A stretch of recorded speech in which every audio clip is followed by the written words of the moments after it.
to present to the convention Carol Paul, who will introduce the Congress.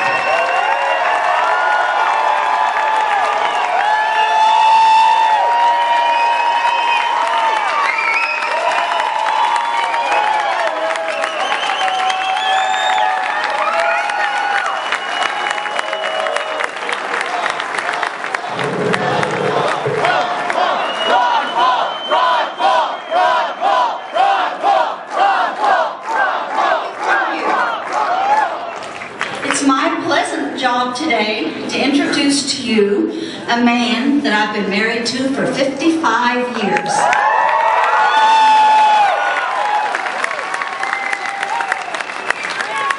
I want you to know that during that time, he has been the most wonderful husband, father, grandfather, and great-grandfather to all of our family.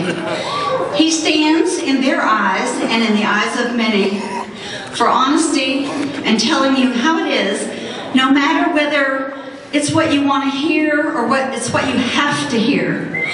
But I am just thrilled that we could come to Nevada today to be with all of you and to he can share with you all the things that he has that are on his heart.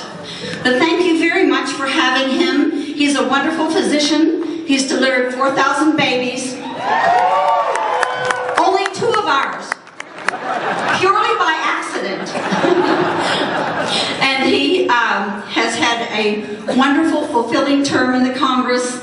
I believe that all the things that he's done will go down in history, and they will all be positive. He is a great American. He loves this country, and he is so afraid that something will happen. So now I'll give you the Honorable Ron Paul.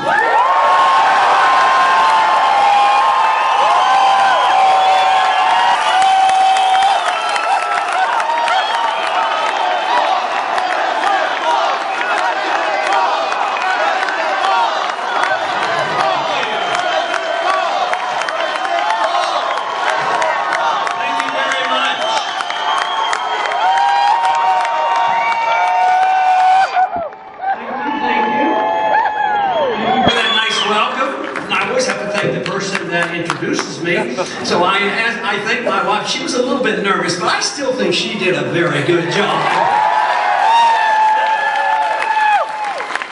It is wonderful to be here. There's always so much excitement at conventions and all the political process, and to me it's so important, something I've been involved in for a lot of years, like 30 years plus. But I've been driven mostly by the issues and the conditions of our country, the conditions of the economics, and as well as the monetary system. Personal liberty now is, we're under a severe attack, as well as our foreign policy, I believe, needs adjusting. So it's something I've been working on for a very, very long time. And of course, I've been elected 12 times as a Republican, but there are some days when there are some days when I have been frustrated with the Republican Party. Maybe a few of you in here on occasion are frustrated. Because of course what attracts so many of us to the Republican Party is that we are for limited government, limited spending, and personal liberty. So that's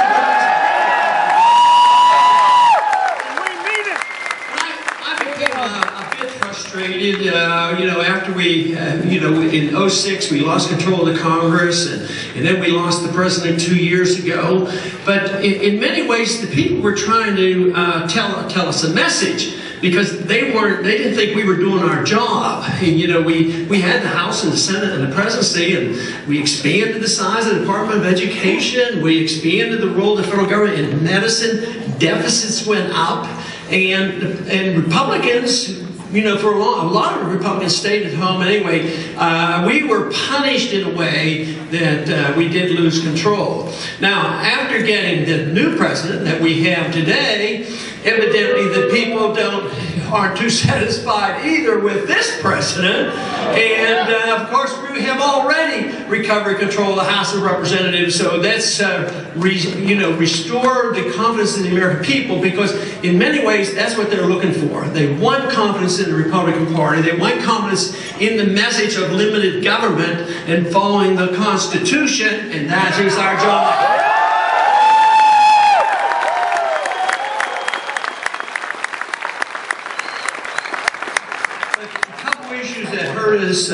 Over those years was the fact that the war was expanding and it wasn't being handled, and it was helping to contribute significantly to the debt.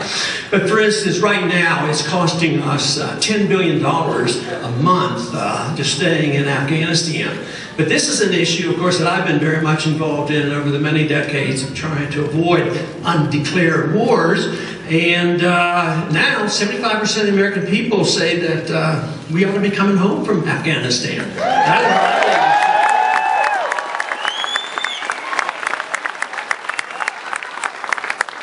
But we have to be serious about cutting, and that's why I have advocated real cuts in the budget. I think we should cut $1 trillion out of the budget.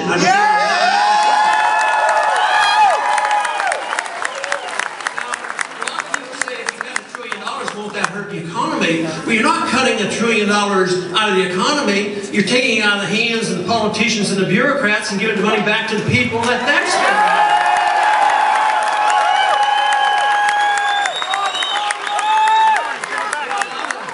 a lot of people ask me about the rallies that we get.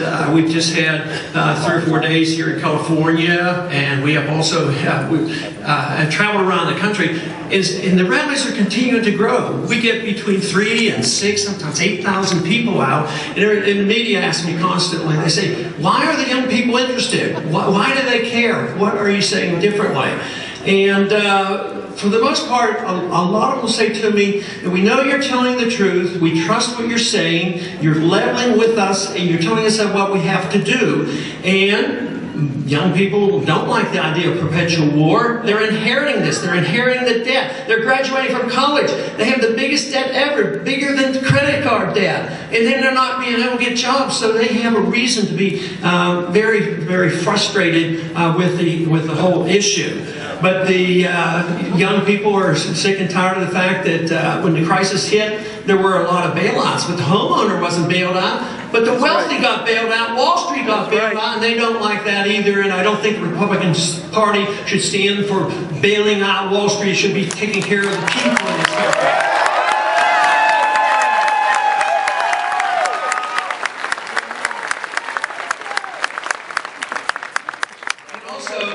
Young people, as well as most Republicans, care about personal liberty, our personal lives. That's what the Declaration of Independence is all about. Our natural, God-given right to our life and our liberty. This is what's important. And they also, so many people do accept the principle, if you don't have the right to your life and your liberty, that you have to assume responsibility for oneself. At the same time, it's very easy to extrapolate and say, if we do have a natural God-given right to our life and our liberty, shouldn't we have the God-given right to keep what we earned?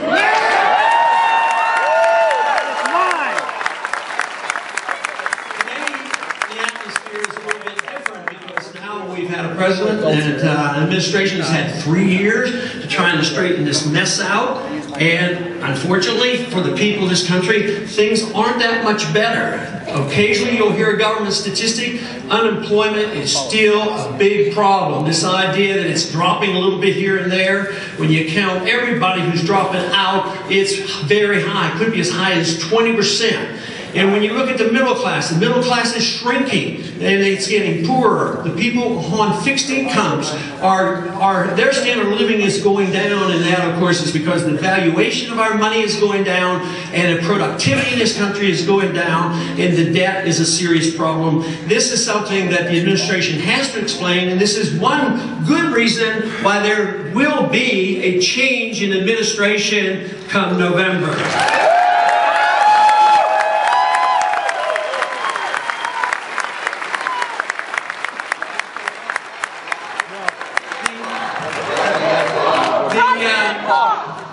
The president, at one time when he was campaigning, sort of got gave the impression that he would do something to wind the wars down. And all of a sudden, those people who were seeking peace thought, well, maybe there would be hope, because he was hardly in the office a day or two and he got the Nobel Prize for peace. I'm not quite sure how he qualified, because the wars continue to go on. And I think that's something that we have to give serious thought to. We cannot win an election by saying we need more war. We need less war.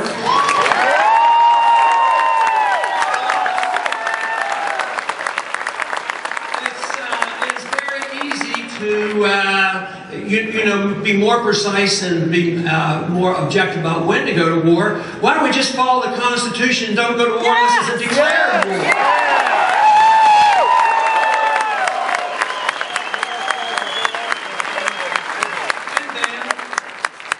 If that is necessary, the people are behind the Congress, and the Congress makes the direction, gives the direction to go to war, then it's the President's responsibility to manage the war. He's the commander-in-chief. But our President today claims in committee, when the Secretary of Defense has come before the committee, he claims he doesn't even have to come to the Congress, that he can go to war under UN resolutions, and that is not right. So there's a lot of reason for us to be optimistic politically that we can unseat this president, but I think it's very important that we restore confidence in the Republican Party, that we are the fiscal conservatives. We care about personal liberty, and we care about a foreign policy that provides for a strong national defense without going into war carelessly.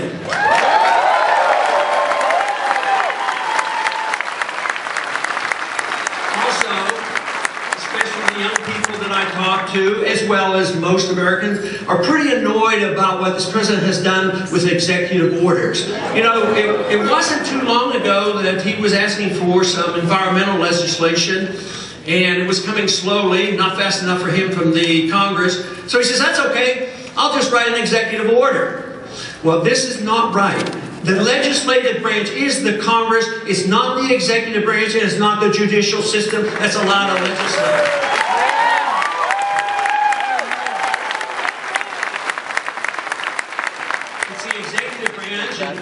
This president has issued an executive order that says that we can assassinate American citizens now. Well, there are a lot of bad people out there, and bad people, in order for us to be guaranteed a trial, should be given a trial. We did it with the Nazi war criminals. We can do it with any American citizen. Do it through the law and the rule of law, and not by an executive order to undermine the personal liberties that were fought for so many years.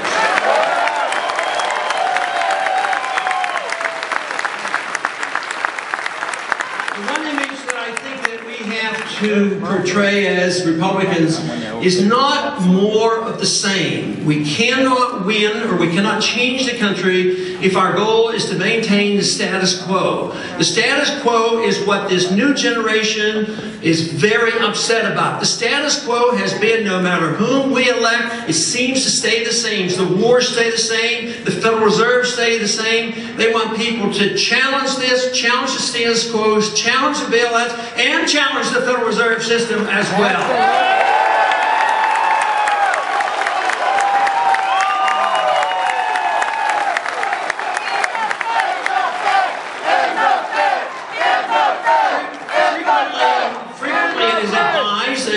And this is advised especially by Republicans, and I endorse all the bills that makes this attempt, and that is we have to get rid of waste, fraud, and abuse. Of course we should, but let me tell you, waste, fraud, and abuse is a much bigger problem than that, because government itself is wasteful, fraudulent, and abusive.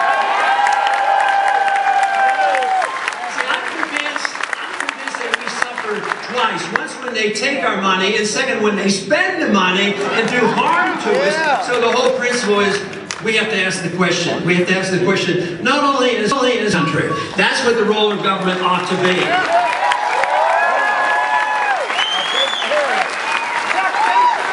If we don't get a handle of this and curtail spending and understand that the entitlement system fails, and most of the time the entitlements go to the wealthy, When you destroy a currency, you transfer wealth from the middle class to the very wealthy just by the nature of the destruction of a currency. But our country, as well as the world, now faces bankruptcy.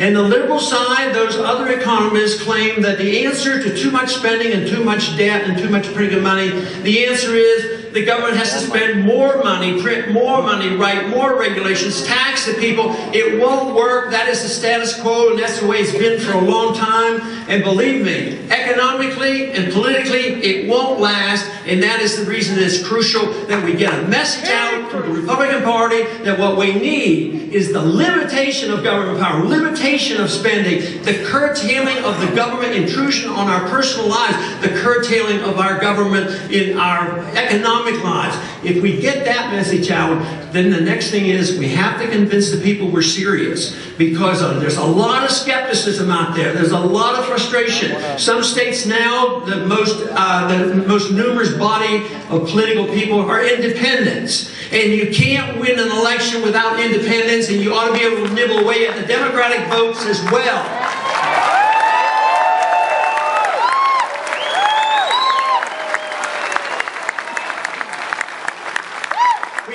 We are in the midst of a bankruptcy, the biggest and the worst in the world. We owe $5 trillion to foreigners. This cannot be maintained. But more importantly, we have been living as a country with bankruptcy of ideas. We have been lulled to sleep into the Keynesian thought of believing that you can print money and spend money and deficits don't matter. So the real bankruptcy is the bankruptcies of ideas. The bankruptcy where we are not defending our property rights, we're not defending contract rights, we're not defending sound currencies, we're not defending the Constitution like we should.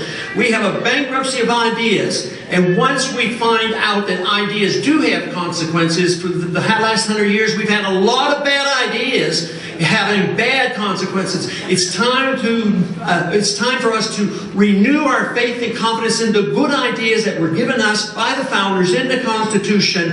Under those conditions, those good ideas are going to have good consequences. That's what should bring us all together and join in making this country a much better